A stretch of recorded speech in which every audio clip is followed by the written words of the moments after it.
कहानी का पूरा आनंद लेने के लिए कहानी के पिछले भाग को ज़रूर सुने। उसका लिंक मैं आपको डिस्क्रिप्शन बॉक्स में दे दूँगी और साथ में कमेंट बॉक्स में पिन भी कर दूँगी, तो आप वहाँ से भी जाकर देख सकते हैं। हमें स्पेशल मैजिक आता है जिससे हमें आपके दिल की बात अपने आप पता चल जाती है। वो मुस्कुराकर उसके गाल पर हल्की चपत लगाया। आप हमें बिना बताए चले गए थे, इसलिए हमें बुरा लगा। आपने कहा था हस्बैंड वाइफ के बीच टॉप सीक्रेट्स होते हैं। हमने तो आपकी बात मानकर पापा को कुछ नहीं बताया, वो उदास होकर बोली। आर्या, हम आपको बताना चाहते थे बेटू, पर हमारे पास आपका नंबर नहीं था और बात इसलिए नहीं किया आपसे कि जल्दी सारा काम खत्म करके आपके पास आ सके। हम तो आपको सरप्राइज़ देने के लिए यहाँ आए थे, लेकिन आप हैं कि हमसे ही नाराज़ बैठी हैं। वो उसकी हथेली अपने दोनों हाथों के बीच लेता हुआ बोला। आप सच में हमारे लिए यहाँ आए? वो मुस्कुराई। अरण्य ने हाँ में सिर हिलाया तो वो उसके बाजू पर अपना सिर रखती हुई अपनी आंखें बंद कर ली। हमें स्कूल जाना है। पापा ने कहा था कि शादी के बाद हम जा सकते हैं, लेकिन निशा बोल रही थी कि शादी के बाद अब अपनी उमल जी से पूछूं कि वो भेजेंगे या नहीं। आप भेज देना हमें, हम पक्का कोई शरारत नहीं करेंगे और आपकी हर बात मानेंगे भी। वो कुछ मायूसी से बोली। वहीं अरड़ी कुछ हैरान सा हुआ। आप बिल्कुल जाएंगे स्कूल और ये आपका फैसला होगा, किसी और का नहीं। लेकिन आर्या, एक बात बताइए, आप इतनी जल्दी शादी को कैसे मान गई? आपको तो पढ़ना भी था ना। क्या आपके पापा ने ज़बरदस्ती कराया है ये सब? नहीं उमल जी, पापा हमारी मर्जी के खिलाफ कुछ नहीं करते, लेकिन अगर उन्होंने इतना बड़ा फैसला लिया है तो हमारे लिए अच्छा ही होगा। हमारे पापा के अलावा हमारा कोई नहीं है, तो वो हमारे साथ गलत थोड़ी करेंगे। हम पापा की किसी बात पर सवाल नहीं करते। उन्होंने कहा और हम मान गए। उन्होंने ये भी कहा था कि जब तक शादी नहीं हो जाती हम स्कूल ना जाएं, उसके बाद जा सकते हैं। वो मासूमियत में सब कुछ बोले जा रही थी। वहीं अरड़ी को ये सब एक चक्रव्यूह सा गोल गोल नजर आ रहा था। एक एक कड़ी उसे पता भी चल रही थी तो वो उसमें फंसता ही जा रहा था। आखिर क्यों इतना जल्दी सब हुआ, ये उसे समझ में नहीं आ रहा था। क्या हुआ? अच्छा, आप तो थक गए होंगे ना, इतनी दूर से आए हैं। चलिए रेस्ट कर लीजिए। नहीं, हम ठीक हैं। क्या ठीक है? लग तो नहीं रहे। हमारा रूम आपके रूम से भी ज़्यादा सुंदर है। उतना बड़ा नहीं है लेकिन बहुत अच्छा है। वो अरण्य का हाथ पकड़कर उसे उठाने की कोशिश करते हुए बोली, लेकिन इतने भारी भरकम वजूद को कैसे हिला पाती? उसकी कोशिश देख अरण्य ने खुद को एकदम ढीला छोड़ दिया और खड़ा हो गया, जिससे वो बहुत खुश हुई और अरण्य का हाथ पकड़े ही उसे अपने रूम में ले आई। अब आप आराम कीजिए यहीं पर, हम निशा के पास से होकर आते हैं और निशा को आपसे मिलना भी था तो आपसे मिल भी लेगी। लेकिन हाँ, आप ऐसे क्या करूं? वो कुछ कंफ्यूज सी हो गई थी। क्या सोच रही हैं? अरण्य ने पूछा। आपको पता नहीं है क्या कि आप ऐसे, मतलब ये ब्लैक शर्ट में कितने ज़्यादा हैंडसम लगते हो, और आपको ऐसे देखेगी वो तो पक्का नज़र लगा देगी। वो मुंह बनाकर बोली और अरड़ी के तरीके से सेट किए हुए बालों को अपने हाथों से बिगाड़ दे। अब ठीक है, वो कुछ मुस्कुराई, लेकिन अरण्य का चेहरा देखकर डर कर 2 कदम पीछे हो गई। वो बस ऐसे ही सॉरी कहते हुए वो भाग गई। अरण्य ने खुद को मिरर में देखा। बाल एकदम खराब कर चुकी थी उसकी आर्या मैडम। उसने ना में सिर हिलाया और एक हाथ गर्दन के नीचे लगाते हुए बिस्तर पर लेट गया कि निगाह एक बड़े से फोटो फ्रेम पर जा थमी, जिसमें आर्या एक लड़के की गर्दन पर झूली हुई उसकी पीठ पर लटकी थी। जाने क्यों उसे किसी के इतना करीब देखकर उसका दिल एक अनकही जलन से भर उठा और उसने अपनी आंखें बंद कर ली ताकि वो फोटो ना दिखे उसे। आखिर ये लड़का है कौन? आर्या इसके साथ कितनी खुश लग रही है। आर्या ने तो अभी तक किसी लड़के का नाम भी हमारे सामने नहीं लिया, ना ही इस बारे में हमें कुछ बताया, तो ये उसके इतने करीब, उसका दिल कुछ बेचैन हो उठा था। अरण्य, क्या सोच रहा है तू? ये क्या बच्चों जैसी बातों के लिए खुद को परेशान कर रहा है? वैसे भी आर्या किसी के साथ रहे, तुझे उससे क्या, तुझे फर्क नहीं पड़ना चाहिए। उसके दिमाग ने अपना तर्क दिया। इधर आबृति हवेली के बाहर लगे गार्डन में बैठी थी। तभी उन्हें एक गुलाब का पौधा दिखा जो सूख रहा था। माली ने शायद उस पर ध्यान नहीं दिया था तो वो खुद ही उठकर उस पौधे के पास आई और उसमें से सूखी पत्तियां निकालने लगी। जब पेड़ों की सूखी पत्तियां और टहनियां हटाकर उन्हें नया जीवन दिया जा सकता है तो जिंदगी को क्यों नहीं। एक आवाज़ उसके कानों से टकराई तो उसके हाथ रुक गए। उसने पीछे मुड़कर देखा तो विशाल खड़ा था। पूरे 1.5 साल बाद वो उसे देख रही थी। पिछली बार जब अरण्य यहाँ आया था तो वो उसके बर्थडे पर मिली थी उससे। भाई साहब अभी घर पर नहीं है, आप शाम को आइएगा, वो उसकी बात को अनसुना करके बोली। विशाल को उसके बारे में हर जानकारी थी। इतना तो उसकी बात सुनकर वो समझ चुकी थी, लेकिन अपनी लाइफ के बारे में उसे किसी से कोई बात ही नहीं करनी थी। आपके बात ना करने से बस टॉपिक बंद हो सकता है, लेकिन किसी की फीलिंग्स और उसका फैसला कभी नहीं बदलेगा आपको लेकर, वो एक विश्वास के साथ बोला। तो आबृति ने अपनी आंखें भींच ली। देखिए, हम कोई बवाल नहीं चाहते हैं अब अपनी लाइफ में, और अगर किसी ने ऐसे हमें बात करते देख लिया तो गलत ही समझेंगे, और अपने खिलाफ एक शब्द भी हमसे नहीं सुना जाता तो अच्छा होगा कि आप चले जाइए। वो दूसरी तरफ बढ़ते हुए नल ऑन की और पानी जाकर पाइप लाकर पौधों में डालने लगी। विशाल कुछ देर तक उसे ही निहारता रहा। आबृति, हमारा फैसला नहीं बदलेगा, कभी भी नहीं बदलेगा। मैं इंतज़ार करूँगा तुम्हारा। पहली नज़र में ही तुम्हें ये दिल, आपको हमारी कसम, अगर आप यहाँ से नहीं गए तो, या आगे कुछ भी बकवास की। वो बोल पड़ी कि विशाल की आंखें गुस्से से कुछ लाल हुई। आप समझती क्या हैं खुद को? बस हर बार यही करना होता है आपको। क्यों नहीं दिखती मेरी फीलिंग्स? अच्छा होता कि उस दिन अनय की जगह मेरी ही मौत हो जाती, कम से कम घुटकर जीना तो नहीं पड़ता। आप भी खुश रहती और मुझे भी छुटकारा मिल जाता। इतना कहकर वो फुर्ती से वहाँ से चला गया। आबृति के होठ खुले तो थे, लेकिन मुंह से एक शब्द भी बाहर नहीं आया। उसके हाथ से पाइप छूटकर गिर गया। विशाल वहां से अपने घर आ चुका था। उसने अपनी आंखें कसकर मूंद ली। आंखों के आगे बहुत सारे पल घूमने लगी। वो अरण्य और अनय अच्छे दोस्त थे। अनय और आबृति की अरेंज मैरिज थी, लेकिन दोनों में बहुत प्यार था। और विशाल, वो तब तक आबृति से नहीं मिला था। पहली बार अरण्य के बर्थडे पर ही तो उसने आबृति को देखा था। अरे यार, अब क्या तू लड़की है जो इतनी देर तुझे लगता है सच कर यहाँ आने में? कब से अरण्य तेरा वेट कर रहा है। अनय ने विशाल को कॉल किया था और उसे सुना रहा था। अरे भाई, पहली बार आ रहा हूँ, थोड़ा थोड़ा ढंग से बनकर तो आना ही पड़ेगा। क्या पता तुम सबके लिए भाभी भी वहीं पार्टी में सेट हो जाए। कमीने, तू कभी अपनी हरकतों से बाज नहीं आएगा ना? जल्दी आ जा, अनय हंसते हुए बोला और कॉल कट करके फ़ोन पॉकेट में रख लिया। अनय, आप यहाँ क्या कर रहे हैं? इधर आइए, भाई साहब आपको कब से ढूंढ रहे हैं। आबृति की आवाज़ उसे सुनाई पड़ी तो वो तेज कदमों से उसकी तरफ बढ़ा। ओफो रानिसा, हर वक्त इतना खूबसूरत दिखना ज़रूरी है क्या आपका? अब छोड़िए भाई साहब को, हम तो उन्हें मामा बनाने की तैयारी करते हैं। वो एक झटके में उसकी कमर में हाथ लपेट कर उसे खुद के करीब करता हुआ कमरे के अंदर कर चुका था। आप भी ना हर वक्त मस्करी ही सूझती है आपको। हमें छोड़िए और आप भी हमारे साथ बाहर चलिए, वरना कोई ना कोई ढूंढता हुआ आ ही जाएगा। वो उसकी बात पर शर्म से अपनी पलकें झुकाकर बोली। उफ, सच कहूँ तो जब तुम ऐसे शर्माती हो ना तो मुझे बिल्कुल भी तुमसे दूर होने का मन नहीं करता। कहता हुआ वो उसके लबों को चूम लिया।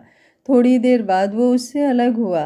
क्या करते हैं आप? इतनी मेहनत से तैयार हुए थे हम, हमारी सारी मेहनत खराब कर दी। वो मुंह फुलाकर बोली और मिरर के सामने जाकर खुद को ठीक करने लगी। क्या करूं यार, तुम्हें देख कर ना खुद पर कंट्रोल नहीं रहता मेरा। इतना प्यार करने लगा हूं तुमसे, तुमने ना मुझे बिगाड़ कर रख दिया है। वो अपने बालों में हाथ फेरता हुआ उसे अपनी बाहों के घेरे में ले लिया तो वो मुस्कुरा उठी। अब अगर आपका रोमांस पूरा हो गया हो तो बाहर चलें, वरना पार्टी खत्म हो जाएगी। वो उसकी तरफ पलटकर उसके गाल से हाथ लगाकर बोली। मन तो नहीं है, लेकिन साले के साथ मेरे दोस्त का भी बर्थडे है, वो भी नहीं छोड़ सकता। वो हंसकर बोला और आबृति के साथ बाहर आ गया, जहाँ ढेरों गेस्ट जमा थे। आबृति किसी मेहमान से बात करने लगी तो अनय उसके पास से हटकर अरण्य के पास जा खड़ा हुआ। विशाल का कुछ पता भी चला, आ रहा भी है या नहीं? अरण्य ने उससे पूछा। अरे, वो साला सजने में ही इतना टाइम लगा देता है, आएगा लेकिन जाने कब तक। अनय की बात पर अरण्य मुस्कुराया और तब तक उर्मिला जी ने उसे केक काटने को कहा। वो हाँ में सिर हिलाया और केक काट कर सबको खिलाने लगा। विशाल जो थोड़ा लेट हो चुका था वो भागता हुआ अंदर को आया था और आते ही अरण्य के सामने कान पकड़कर उसे सॉरी बोलने लगा लेट होने के लिए। अरण्य ने उसे गले से लगा लिया। हैप्पी बर्थडे भाई, अब बस तू भी एक अच्छी सी लड़की ढूंढ कर हमारे लिए भाभी ले आ। ये अनय, इसने तो मुझे बुलाया भी नहीं था शादी में, वो उससे अलग होता हुआ बोला तो अनय ने उसे घूर कर देखा।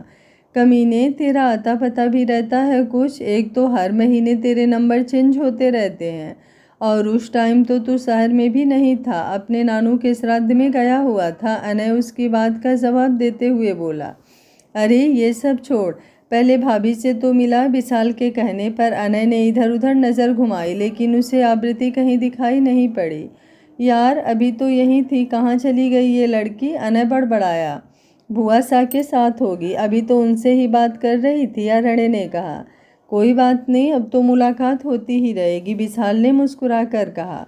अरण्य बोला, विशाल तू माँ सा से मिल लेना, वो तेरे बारे में पूछ रही थी। विशाल बोला, अरे बिल्कुल, कहाँ है मेरी चाची सा? अरण्य, लेफ्ट साइड में होंगी जहाँ खाने का इंतज़ाम है। ओके ब्रो कहता हुआ विशाल उस तरफ बढ़ गया और किसी से टकरा गया। वो लड़की आकृति ही थी। गिरने के डर से उसने हाथ बढ़ाकर कसकर उसकी शर्ट पकड़ लिया और उसके ऐसे तेज से पकड़कर खींचने से विशाल की शर्ट के बटन टूटते हुए चले गए। वो गिरी तो नहीं, लेकिन ये देखकर उसने डरकर अपनी आंखें बंद कर ली।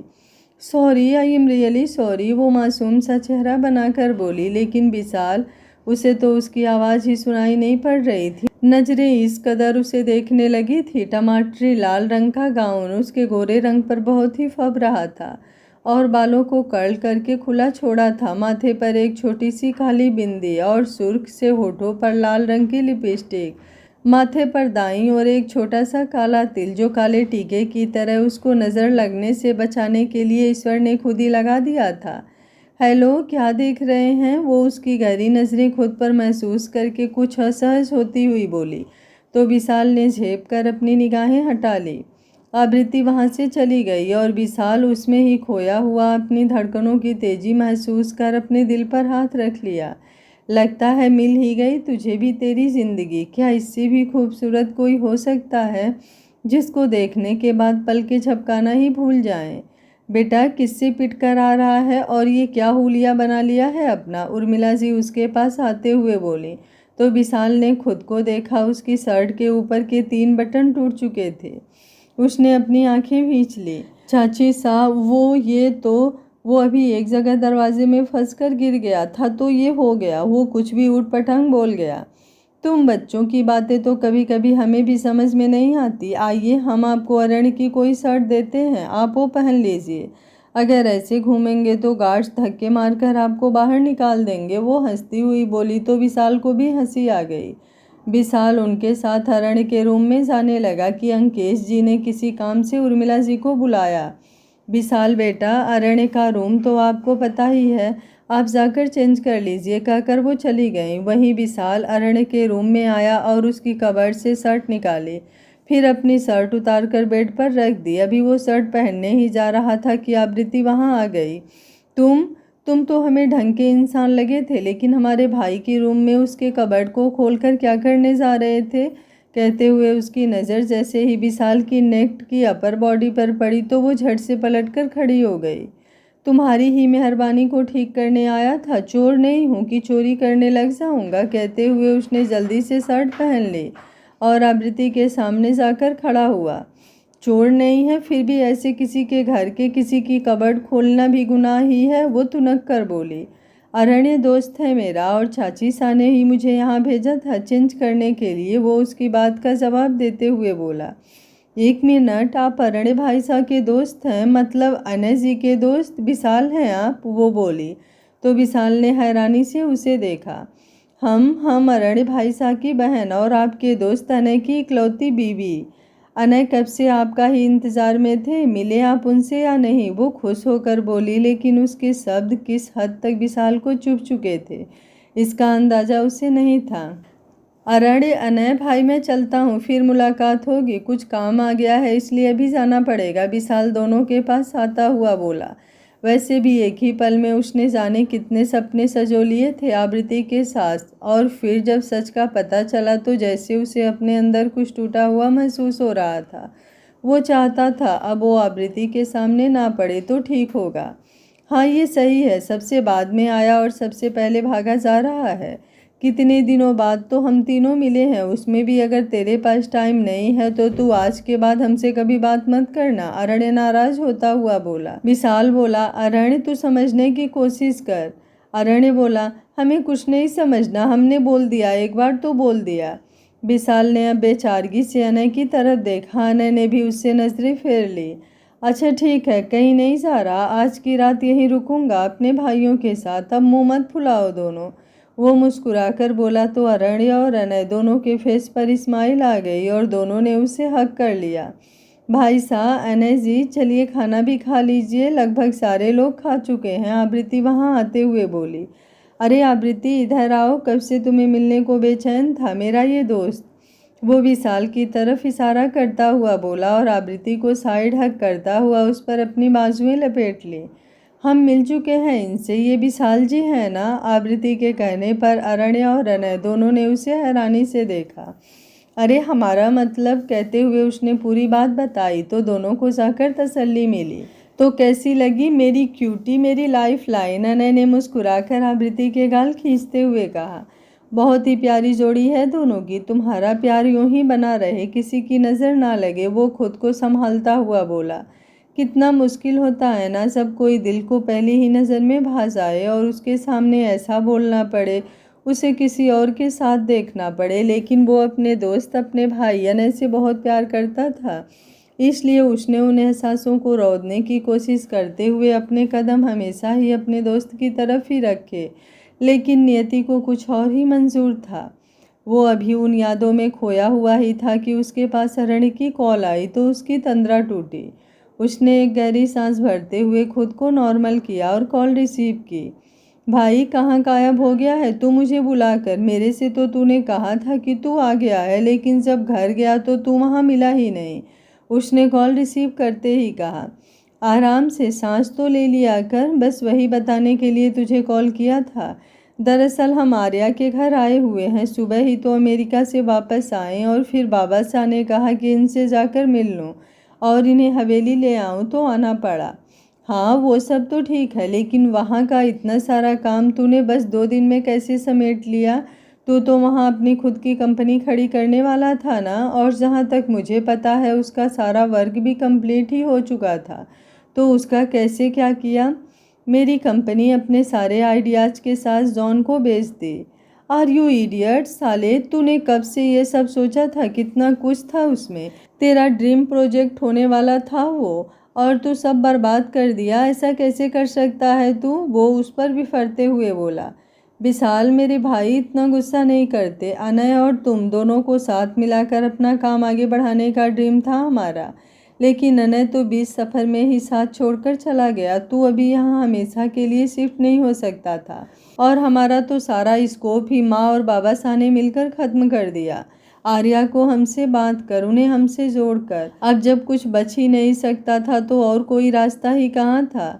लेकिन वो तेरा कैरियर, बाबा साहब की कंपनी है यहाँ। अरण्य के बोलने पर विशाल ने गुस्से से कॉल कट कर दी। अरण्य जानता था उसका नेचर कि कितना ज़्यादा बुरा विशाल को लग रहा होगा, कितने गुस्से में होगा वो, इसलिए उसे समझाने को उसने दोबारा फ़ोन करना चाहा कि तब तक आर्या वहाँ आ गई।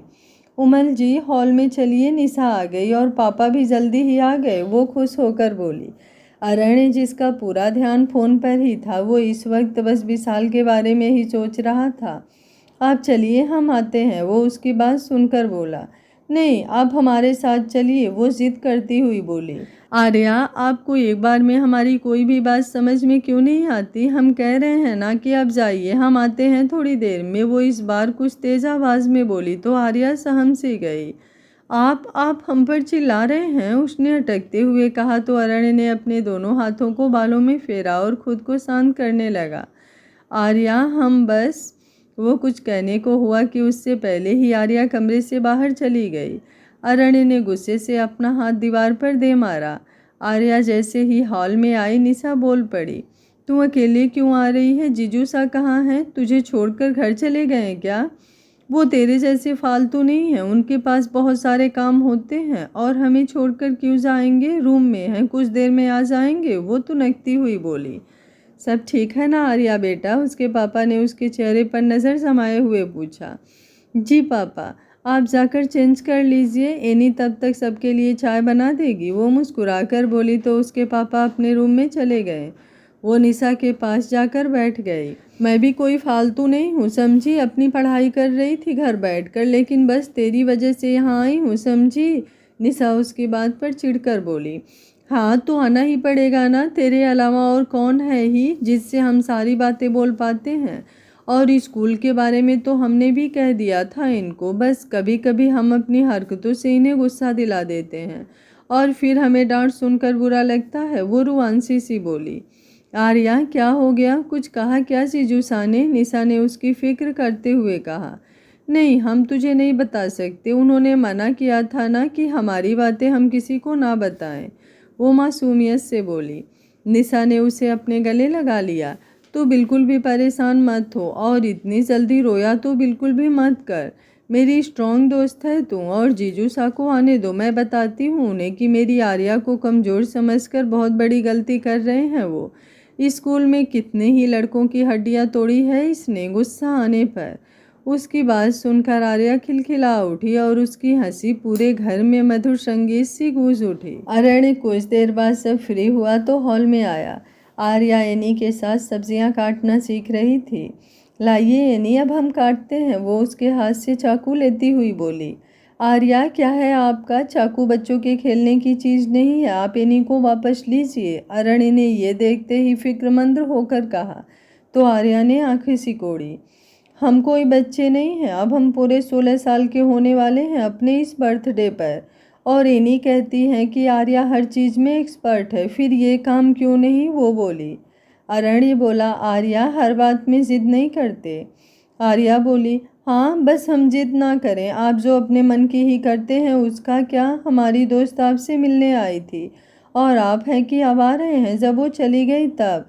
आप हमारी बात नहीं मानते तो हम क्यों माने, हम तो करेंगे। वो अपनी ही धुन में बोलती हुई जैसे ही मिर्च काटने लगी कि चाकू हाथ में लग गया। आह, दर्द से उसने अपना हाथ झटका। बेबी जी, आर्या, एनी और अरण्य साथ ही चिल्लाए। अरण्य ने दौड़कर उसका हाथ पकड़कर देखा और उसकी वो उंगली जिसमें से खून रिस रहा था अपने मुंह में दबा ली। आर्या की आंखों में नमी आ गई थी। एनी, आप फर्स्ट एड लेकर आइए। उसके कहते ही एनी तुरंत चली गई और फर्स्ट एड बॉक्स लेकर आई। आह, अरण्य ने जैसे ही उसकी उंगली अपने मुंह से निकाली और कॉटन से दबाई, एक बार को आर्या के चेहरे पर सिकन आ गई। दर्द से उसने आंखें बंद कर ली। हम आपको समझा रहे हैं लेकिन आप हमारी बात सुनती ही कहाँ हैं? आर्या, हर बात में जिद अच्छी नहीं होती, खुद को चोट पहुंचा ली ना आपने। वो उसे डांट लगाते हुए पट्टी कर रहा था। आर्या क्या हो गया बेटा? सबकी आवाज़ सुनकर राघवेंद्र जी अपने कमरे से बाहर आ गए थे। अरण्य को आर्या की पट्टी करता देख वो घबरा गए। लाडो लाडो, ये चोट कैसे लगी तुझे? उन्होंने परेशानी से पूछा। आर्या अब उनसे लिपट गई। पापा देखिए ना, एक तो हमें चोट आई है, ऊपर से उमल जी हमें ही डांट रहे हैं। वो अरण्य की शिकायत करती हुई बोली। इन्हें चाकू लग गया था, हम पहले ही मना कर रहे थे कि चाकू ना छुएं, लेकिन इन्होंने हमारी बात नहीं मानी। अरण्य ने उसकी बात सुनकर कहा तो राघवेंद्र ने एनी की तरफ देखा जिन्होंने गर्दन हिलाई। बेटा गलत बात है ना ये सब? जमाई सा ने आपको रोका तो आप क्यों सब्जियां काटने को दौड़ रही थी? राघवेंद्र जी ने उसे समझाते हुए कहा।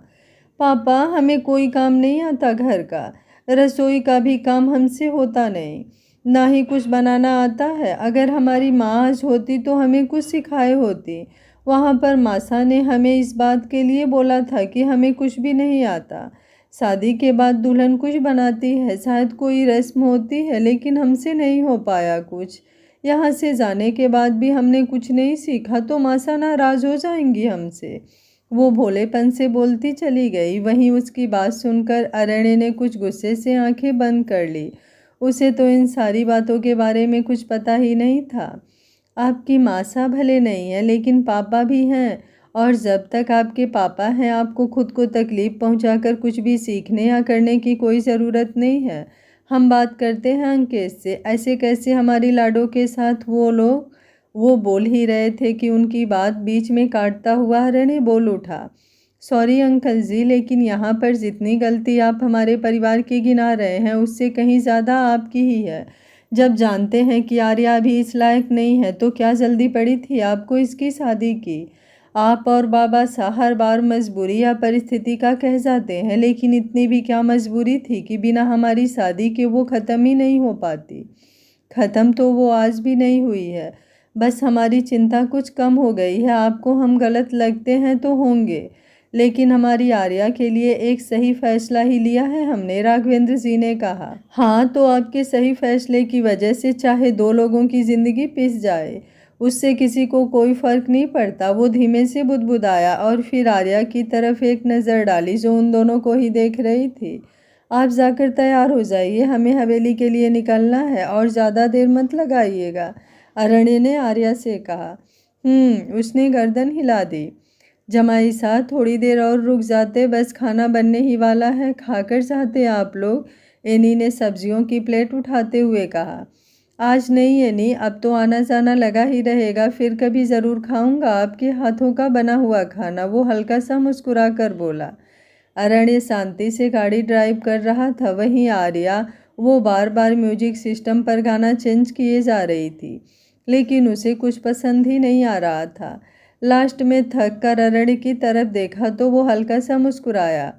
फ़ोन में ब्लूटूथ कनेक्ट करके उसी में से कुछ लगा लीजिए, इसमें नहीं पसंद आ रहा तो आप अपना फ़ोन दीजिए। क्यों, आपका फ़ोन क्या हो गया? हमारे फ़ोन में तो बैलेंस ही ख़त्म हो गया और हमने ध्यान भी नहीं दिया, तो पापा को बताया भी नहीं।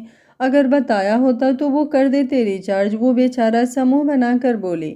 कोई बात नहीं, घर पहुंचकर हम कर देंगे आपके फ़ोन में रिचार्ज, और पापा को बोलने की कोई ज़रूरत नहीं है। कोई भी काम हो या पैसे चाहिए तो वो आप हमसे बोलेंगे। अब अरण्य ने उसे अपना फ़ोन देते हुए समझाकर कहा तो उसने अपनी गर्दन हिला दी।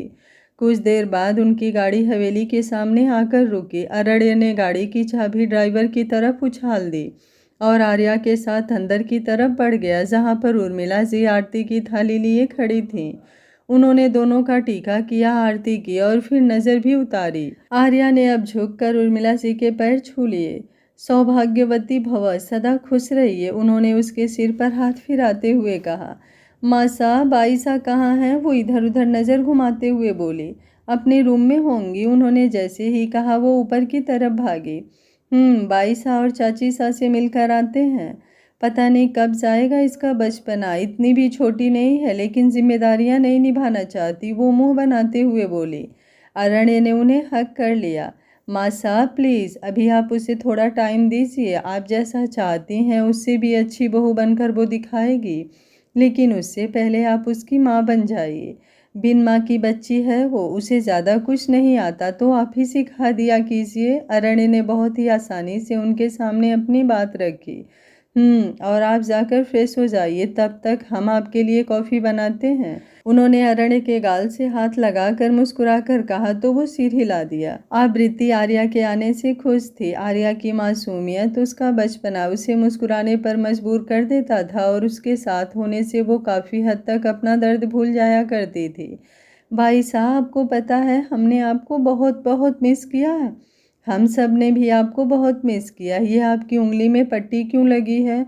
वो भाई साहब, हम सब्जियां काटना सीख रहे थे तो हाथ में चाकू लग गया। उमल जी ने बहुत डांटा और फिर ये हमें पट्टी लगा दी। ध्यान रखा कीजिए अपना, और जो काम नहीं होते अभी उन्हें मत किया करिए। जाकर चेंज करके कुछ हल्का सा पहन लीजिए, गर्मी लग रही होगी आपको इन कपड़ों में, आवृत्ति ने कहा तो उसने हाँ में सिर हिलाया और उसके कमरे से भागकर अपने रूम में आई, जहां अरण्य चेंज कर रहा था। वो शर्टलेस था इस वक्त और कबर्ड से अपने लिए टी शर्ट ढूंढ रहा था। वाह उमल जी, आप कितने हैंडसम हो, बिल्कुल सलमान खान के जैसी फिट बॉडी है आपकी। आर्या उसके भारी वजूद परफेक्ट बॉडी शेप को देखकर बोली। उसकी आवाज़ सुन हड़बड़ाकर अरण्य उसकी तरफ पलटा तो पाया कि वो पलके झपकाए बिना उसे ही देख रही थी। उसके एब्स और परफेक्ट जिम बॉडी आर्या की तो नजरें ही नहीं हट रही थी। एक एक कट उसकी बॉडी पर परफेक्ट नजर आ रहा था। आर्या के ऐसे देखने से वो ज़रूर छेप चुका था और जल्दी से दूसरी तरफ पलट कर शर्ट ही उठा ली। अरे अरे रुकिए तो, कहते हुए वो भागकर उसके करीब पहुंच गई। हम आपको टच कर लें, आप कितने मस्त लग रहे हो ऐसे, वो उसकी तरफ हाथ बढ़ाते हुए बोली और अरण्य के कुछ कहने से पहले ही उसके सीने पर हाथ रख चुकी थी। अरण्य ने अपनी आंखें बंद कर ली। हमेशा सख्त सा रखने वाला उसका वजूद उस नरम मुलायम हथेली को अपने सीने पर महसूस कर पिघलने लगा था। उसने पाया कि उसकी धड़कनों में बढ़ोतरी हो चुकी थी। आर्या भले ही ना समझ रही हो, लेकिन अरण्य वो तो उसके एहसास में खो रहा था। आर्या की हथेली हरकत कर रही थी उसके शरीर पर उसने एक झटके में आर्या को कमर से पकड़ते हुए अपने एकदम करीब कर लिया। इतना कि आर्या का सिर उसके सीने से जा लगा था। उसकी गर्म सांसें अरण्य को अपने शरीर पर महसूस हुई। ओ उमल, उमल जी, वो उसके इतना करीब होकर हकलासी गई थी। आप हमें टच कर सकती हैं तो क्या हमारा हक नहीं बनता? हमारा भी तो हक बनता है ना आपको ऐसे देखने का और आपको टच करने का।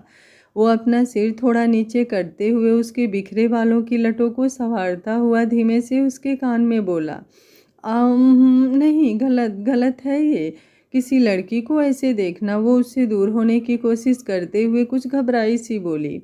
उसी तरह एक लड़के को भी उसकी परमिशन के बिना देखना गलत है, लेकिन यहाँ बात हस्बैंड वाइफ की है तो ये सब कॉमन है। लेकिन लेकिन हम आपके सामने ऐसे बिल्कुल नहीं। वो अब कुछ डर सी रही थी, जो देखकर अरण्य तुरंत उससे कुछ दूर हुआ और अपनी शर्ट पहनने लगा। उसने गहरी सांस भरकर खुद को शांत करने की कोशिश की। आर्या, शांत रखिए खुद को, हम तब तक कुछ नहीं करेंगे जब तक आप उसे महसूस करने लायक नहीं हो जाते। जिस दिन हमें लगेगा आप सब समझने लगी, उसी दिन आपका सारा हक आपको बिन बोले मिल जाएगा। आपकी उमल जी हर वक्त आपके साथ हैं और वही करेंगे जिससे आप कंफर्टेबल महसूस करें। वो शर्ट के बाजू फोल्ड करते हुए बोला। आर्या उसकी बात सुन तो ली, लेकिन कुछ बोलने की बजाय वॉशरूम में भाग गई। अरण्य, अभी वो बच्ची है, देखा ना तुमने कि किस कदर वो घबरा गई थी बस टच करने से ही। अभी आप उनसे जितनी दूरी बरकरार रखेंगे उतना ही ठीक होगा दोनों के लिए, वरना कहीं ऐसा ना हो कि खुद को रोक ही ना पाओ तुम और कुछ गलत कर जाओ। आर्या के जाने के बाद वो खुद से ही बोला। इधर आर्या दरवाजे से लगी हुई अपने सीने पर हाथ रखे तेज तेज सांसें भर रही थी। ये उमल जी को क्या हो गया था आज? ये कैसी बातें कर रहे थे? वो इतना ही बोली थी कि अरण्य के कहे शब्द एक बार फिर उसके कानों में जैसे गूंजने लगे और उसने महसूस किया कि उसका शरीर कुछ अलग सा महसूस कर रहा था। उसने अपने सीने पर हाथ रखकर कुछ रब किया।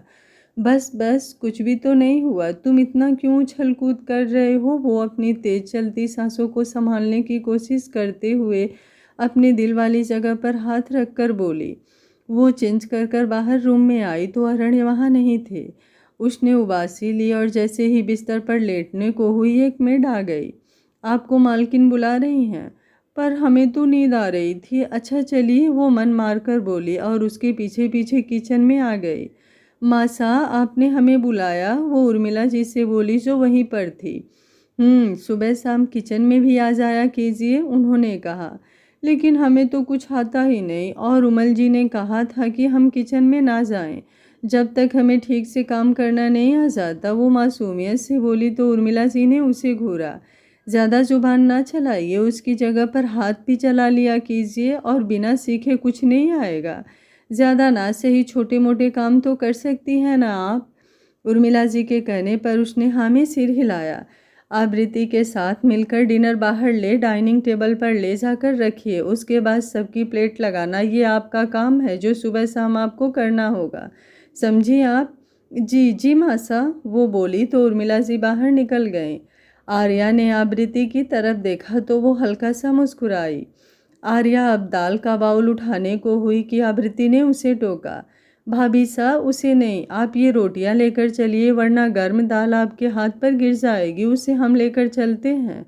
वो बोली तो आर्या ने अब रोटी उठा ली और ऐसे ही एक एक करके सारा खाना डाइनिंग टेबल पर ले जाकर सजाया। उसके बाद सबकी प्लेट्स लगाने लगी। भाई साहब अब आप सबको बुला लाइए ना, हम तो इसी में थक गए। उसे काम करने की बिल्कुल भी आदत नहीं थी, तो इतना भी उससे बहुत बड़ा काम लग रहा था। जी हम बुला कर लाते हैं सबको, कहकर आबृति सबको बुलाने चली गई। कुछ ही देर में घर के सारे सदस्य डाइनिंग टेबल पर आ चुके थे और आर्या मैडम वो तो पहले ही अपनी चेयर पर बैठ चुकी थी, जो देखकर उर्मिला जी ने अपनी आंखें सिकोड़ी। उठिए आप अपनी जगह से, उन्होंने गहरी आवाज़ में कहा, तो वो चेयर से उतरकर खड़ी हो गई। क्या हुआ मासा, आपने जो बताया था आपने वो सब तो हमने कर दिया। बिना बताए भी कुछ कर दिया कीजिए, मतलब किसी बात का मतलब भी आपको पता होता है। खाना परोसिए सबको, और सबको नहीं तो कम से कम अरड़ के लिए आपकी जिम्मेदारी होनी चाहिए। उन्होंने कब खाना खाया कब नहीं, यह आपको पता होना चाहिए। पहले उन्हीं की प्लेट में खाना सर्व कीजिए, उन्होंने आज खाना नहीं खाया। हम थक गए थे मासा, बस इसलिए खाने बैठ गए। अच्छा इतना क्या काम कर दिया आपने कि आप थक गई, बताएंगी ज़रा हमें। हमने सारा खाना लाकर डाइनिंग टेबल पर रखा, उसके बाद में सलाद काटी, फिर सबकी प्लेट्स लगाई। वो मासूमियत से अपने काम अपने गिनाने लगी, तो अरण्य के चेहरे पर हल्की सी मुस्कुराहट आ गई। साथ ही घर के बाकी के सदस्य भी मुस्कुरा उठे उसकी आदत पर। आप रहने दीजिए, हम ले लेंगे, बैठिए और खा लीजिए, भूख लगी होगी आपको भी। आर्या जब अरण्य की तरफ देखने लगी तो उसने कहा। लेकिन बेटा, उर्मिला जी कुछ कहने को हुई तो उसने ना में सिर हिलाया। रहने दीजिए, एक काम तो सीख जाएं, ये वो भी बहुत है, और काम करने के लिए मेट तो है ही ना। बस यही सपोर्ट हमेशा बनाए रखिएगा अरण्य, आपकी वाइफ हैं वो, और ये देखकर हमें बहुत खुशी होती है कि आप कैसे उसका ध्यान रखते हैं। अंकेश जी ने एक निवाला खाते हुए कहा। देवर जी कब तक आएंगे, उर्मिला जी ने अंकेश जी से पूछा। कल सुबह की फ्लाइट से आ जाएगा, उन्होंने खाते हुए ही जवाब दिया। आबृति के पापा मोहन जी काम की वजह से बाहर गए थे और उन्हीं के बारे में पूछ रही थी उर्मिला जी। आप मासा से हमारे स्कूल जाने के बारे में बात करिए ना, अभी तो बाबा साहब यहीं हैं। आर्या धीमे से अरण्य के कान के पास फुसफुसाते हुए बोली। अरण्य बोला, बाबा साहब हमें आर्या के बारे में आपसे कुछ बात करनी थी। अंकेश जी बोले, हाँ बेटा बोलिए। अरण्य बोला, आर्या की पढ़ाई बीच में नहीं छूटनी चाहिए, बस इसलिए हम सोच रहे हैं कल इनका 11th क्लास में एडमिशन करा दें और ये अपनी पढ़ाई पूरी करें। अंकेश जी बोले, ज़रूर, ये तो बहुत अच्छी बात है। आर्या खुश होकर बोली, थैंक यू सो मच बाबा साहब, बहुत अच्छे हैं। हम अब कल से स्कूल जा सकते हैं ये। अंकेश जी बोले, नहीं, हमने आपको पढ़ने के लिए कहा, स्कूल जाने के लिए नहीं। बाबा साहब, अरण्य हैरानी से उनकी तरफ देखने लगा। हाँ बड़े पापा, ये क्या बात हुई, भाभी साहब पढ़ना चाहती हैं तो स्कूल ही जाएंगी ना, ऐसे कैसे पढ़ेंगी। आबृति भी बोल पड़ी। अंकेश जी बोले, हमने कह दिया एक बार तो बस कह दिया, उन्हें पढ़ाई करनी है तो घर से ही करेंगी, इसके आगे कोई बहस नहीं होगी। आपने हमारी ज़िंदगी का फैसला हमारे लिए इन्हें चुन कर लिया, जो हमने मान लिया, लेकिन इनकी ज़िंदगी के फैसले लेने का पूरा हक अब हम रखते हैं, और हमारा फैसला ये है कि आर्या स्कूल जाएंगी बस। उनकी बात सुनकर अरण्य कुछ गुस्से से बोला। अरण्य, ये क्या बात है, आपके बाबा साहब कुछ बोल रहे हैं और आप हैं कि उनके ही खिलाफ जा रहे हैं। उर्मिला जी ने उसे डांटा। आप सब लोग उमल जी को मत डांट लगाइए, उनकी कोई गलती नहीं है, हमने ही उनसे कहा था आप दोनों से पूछने के लिए। आर्या बीच में बोल पड़ी, उसकी आंखें आंसुओं से भर आई थी। आप रूम में जाइए, हमें कोई कुछ नहीं बोलेगा। अरण्य ने उसकी भरी आंखें देखी तो नर्म लहजे में बोला और आबृति को इशारा किया आर्या को ले जाने का। आबृति आर्या को वहां से लेकर चली गई। अरण्य अब हाल में अपने बाबा साहब के सामने बैठा था। आपकी सोच कभी भी इतनी रूढ़िवादी नहीं रही, अगर होती तो आप आबृति को ऐसे घर में ना रखते, ना उसे इतनी आज़ादी देते। साफ साफ कहिए आपने क्यों मना किया, और आर्या को स्कूल जाने से क्यों नहीं जा सकती वो स्कूल। अगर पढ़ाई के लिए आप इजाज़त दे रहे हैं तो स्कूल जाने में क्या प्रॉब्लम है। अरण्य ने साफ साफ ही उनसे सवाल कर डाला। अरण्य बेटा, आप समझ रहे हैं ना कि इसके पीछे भी कोई वजह है, तो फिर बस इस विषय पर और बात मत कीजिए। आई एम सॉरी बाबा साहब, लेकिन इस बात की वजह हमें जाननी है। क्योंकि हम अपनी आर्या की आंखों में आंसू बिल्कुल भी नहीं देख सकते जब वो आगे पढ़ना चाहती हैं, स्कूल जाना चाहती हैं। तो आखिर इसमें क्या हर्ज है, क्या दिक्कत है जो आप ऐसे रोक रहे हैं? आपकी आर्या की जान को खतरा है, बस इसलिए हम नहीं चाहते कि वो कहीं बाहर जाए और उन पर कोई भी मुसीबत आए। बाबा साहब, क्या बोल रहे हैं आप? आर्या का कौन सा दुश्मन है जो इतनी छोटी उम्र में उसे मारना चाहेगा? वो काफ़ी ज़्यादा हैरान हुआ था उनकी बात सुनकर। ये कहानी बहुत लंबी है, फिर कभी बताएंगे आपको, लेकिन अभी के लिए आप अपने कमरे में जाइए और उन्हें देखिए, उन्हें समझाइए। उन्हें इस वक्त आपकी ज़रूरत है। उन्हें पढ़ने का शौक़ है बस, इसलिए हमने इजाज़त दी और परेशान होने की ज़रूरत नहीं है। कल से टीचर आ जाएंगी उनके लिए, अंकेश जी ने कहा। अरण्य ने सिर हिलाया और अपने कमरे की तरफ बढ़ गया, लेकिन इस बीच दिमाग में क्या क्या चल रहा था ये बस वही समझ सकता था। आर्या की जान को खतरा सुनकर ही कितनी ज़्यादा हैरानी हो रही थी उसे, और आर्या के पापा की कही हुई बातें भी अब उसे याद आने लगी थी। आखिर क्या वजह है इन सब के पीछे? इतना उलझा हुआ क्यों है सब? आर्या को कौन मारना चाहता है? हम कुछ नहीं होने देंगे हमारी आर्या को। अब वो हमारी ज़िंदगी है और हमारी वाइफ भी।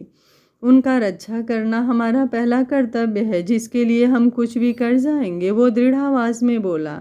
आवृत्ति, आप बाहर जाओ, हम यहाँ हैं, अरण्य ने रूम में आते ही आवृत्ति से कहा, जो सुनकर आवृत्ति बाहर चली गई।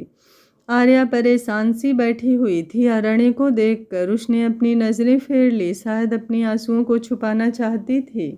हम ठीक हैं, आप अब बाबा साहब से बहस मत करना, हम नहीं जाएंगे स्कूल, उसने अपने गाल पर लुढ़क आए आंसुओं को साफ करते हुए कहा। शायद आवृत्ति ने ही उसे कुछ समझाया था, तभी वो ऐसे बोल रही थी। और अरण्य, उसने कुछ नहीं कहा, बस उसके बगल में ही बैठ गया तो वो उसे कुछ दूर खिसक गई। हमें नींद आ रही है, हम सोने जा रहे हैं, आप जाइए यहाँ से और अपनी जगह पर सो जाइए, वो उठती हुई बोली। इतनी भी समझदार बनने की ज़रूरत नहीं है जितना आप नहीं हैं, बैठिए हमारे पास और हमारी बात सुनिए। वो उसका हाथ पकड़कर अपने पास उसे बैठा लिया। हमें बिल्कुल भी अच्छा नहीं लगा जब माँ साहब को भी डांट रही थी हमारी वजह से, उसने बुझे स्वर में कहा। आर्या, वो माँ है हमारी, उनका हक बनता है हमें डांटने का, प्यार करने का। इसमें इतनी जल्दी बुरा नहीं मानते। और आप उदास क्यों हो रही हैं? आपकी पढ़ाई पूरी होगी, हम खुद आपको पढ़ाएंगे और देखना आप टॉप करेंगी, वो प्यार से उसे समझाते हुए बोला। स्कूल के बाद ज़्यादा टाइम कहाँ मिलेगा जो आप पढ़ाएंगे? आपको भी तो ऑफिस जाना होगा ना? नहीं, आप कुछ दिन स्कूल नहीं जाएंगी, बस 1 वीक आप एडजस्ट कर लीजिए, उसके बाद हम सब ठीक कर देंगे और आप बेहिचक स्कूल जाएंगी, कोई नहीं रोकेगा आपको। सच्ची? वो खुश होकर बोली। तो अरण्य ने सिर हिलाया। आप बहुत ही अच्छे हैं, हमें कुछ ज़्यादा सोचना ही नहीं पड़ता, एंजल की तरह आप सब ठीक कर देते हैं। वो बहुत ज़्यादा खुश थी कि थोड़े टाइम बाद ही सही, लेकिन वो पढ़ने जा सकती है दोस्तों के साथ। अब आप सो जाइए, अरण्य ने उसके गाल पर हाथ लगाकर कहा। पर हमें तो भूख लग रही है, हमने ठीक से खाना भी तो नहीं खाया था। वो अपने पेट पर हाथ रखते हुए हल्का सा मुस्कुराई। बताइए क्या खाएंगी आप? हम अभी सर्वेंट को बोल देते हैं, आपके लिए ले आएंगे वो। उमल जी, क्यों ना हम दोनों बाहर चले आइसक्रीम खाने, उसने आइडिया देते हुए कहा। नहीं, इस टाइम तो बिल्कुल नहीं, अभी आप खाना खा लीजिए, ऐसे भी रात के टाइम में आइसक्रीम अच्छा नहीं होता है सेहत के लिए, वो उसे समझाते हुए बोला। नहीं, फिर हमें खाना भी नहीं खाना, खाना तो खाया ही था थोड़ा बहुत और जाकर बेड पर लेट गई। सच में बहुत ही ज़्यादा ज़िद्दी है ये, अरण्य खुद से बोला और काउच पर अपना लैपटॉप लेकर बैठ गया। आर्या उसे ही घूरे जा रही थी। लेफ्ट वाली ड्रॉर में चिप्स के पैकेट रखे होंगे, खाना हो तो खा लीजिएगा, वो उसे खुद को देखता पाकर बोला। आर्या ने झट से ड्रॉर खोला और उसमें से पैकेट्स निकालते हुए चिप्स खाने लगी थी। अरण्य कुछ देर तक तो लैपटॉप में कुछ देखता रहा, फिर विशाल को कॉल लगा दी। हेलो भाई यार, अब तो तेरी शादी हो गई है, कम से कम अब इस वक्त भाविसा को छोड़कर मुझे तो परेशान मत किया कर। मुंह बंद रखो और हमारी बात ध्यान से सुनो। बोल, क्या आ गया इतना अर्जेंट काम? तू कल मिल सकता है क्या? एक काम करना है, हवेली ही आ जाना। नहीं, विशाल ने तुरंत ही इनकार किया। आवृत्ति के बारे में ख्याल आ गया था उसे। वो जानता था आबृति उसे देखकर नाराज़ हो जाएगी और उसे भी कुछ बुरा लगता था आबृति को यूं खामोश देखकर। सो गया क्या? वो आबृति के बारे में सोच ही रहा था कि अरण्य बोल पड़ा। नहीं नहीं तो हवेली आ जाना, बहुत ज़रूरी काम है। ऐसा क्या है, कुछ बताएगा भी? आर्या के बारे में हमें सारी इन्फॉर्मेशन कलेक्ट करनी है और उनकी फैमिली के बारे में भी। बस इतना समझ ले, ये बहुत ही ज़रूरी है हमारे लिए। मिलता हूँ कल। ओके। क्या इसलिए ही पापा ने आर्या की शादी जल्दी कर दी थी? आर्या को खतरा है, ये बात बाबा साहब भी जानते हैं। हो ना हो कुछ तो राज है, कोई ऐसी कड़ी ज़रूर है जिससे बाबा साहब और आर्या के पापा जुड़े हुए हैं। तभी तो उन्होंने हमें ही चुना। कुछ भी हो, हमें जल्द से जल्द सारी सच्चाई पता करनी ही होगी। बहुत कर लिया इंतज़ार कि ये लोग सब बता देंगे। अब अरण, तुझे अपने ही तरीके से सारी जानकारी इकट्ठा करनी होगी क्योंकि इस बार बात आर्या की सुरक्षा की है। कॉल कट जाने के बाद अरण ने फ़ोन एक तरफ रखा और खुद में ही सोचता हुआ बोला। इधर आबृति, जिसे नींद नहीं आ रही थी, वो अपने हाथ में अनय की एक तस्वीर लिए हुए लेटी थी।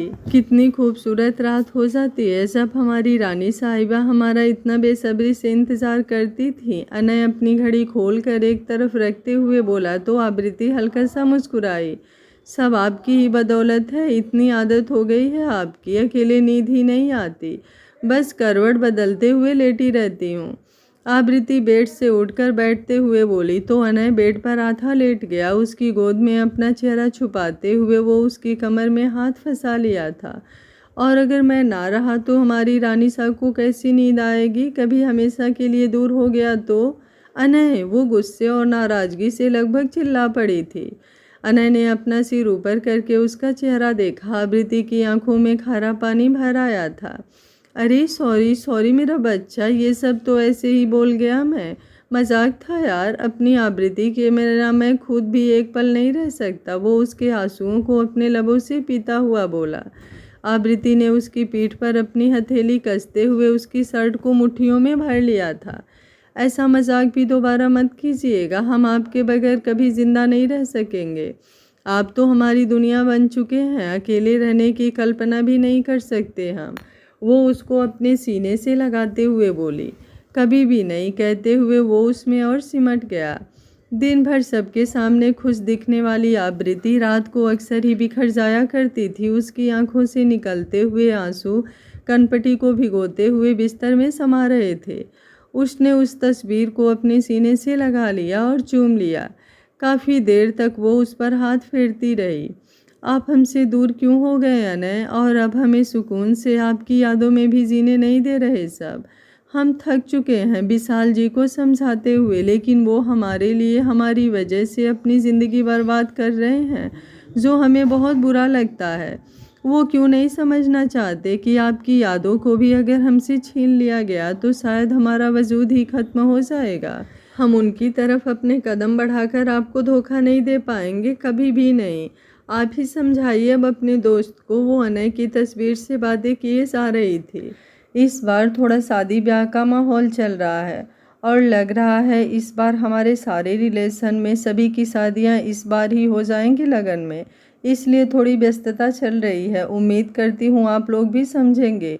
5 तारीख के बाद मैं फ्री हो जाऊंगी तो पाठ रेगुलर आएंगे। तब तक आप लोग भी थोड़ा सा मेरी मजबूरी समझकर कंप्रोमाइज़ कर लीजिए। कहानी आगे काफ़ी खूबसूरत है, जिसमें राइटर ने आर्या की क्यूटनेस और अरण्य की समझदारी से सजोया है। उम्मीद करती हूँ कहानी आप सभी को पसंद आ रही होगी।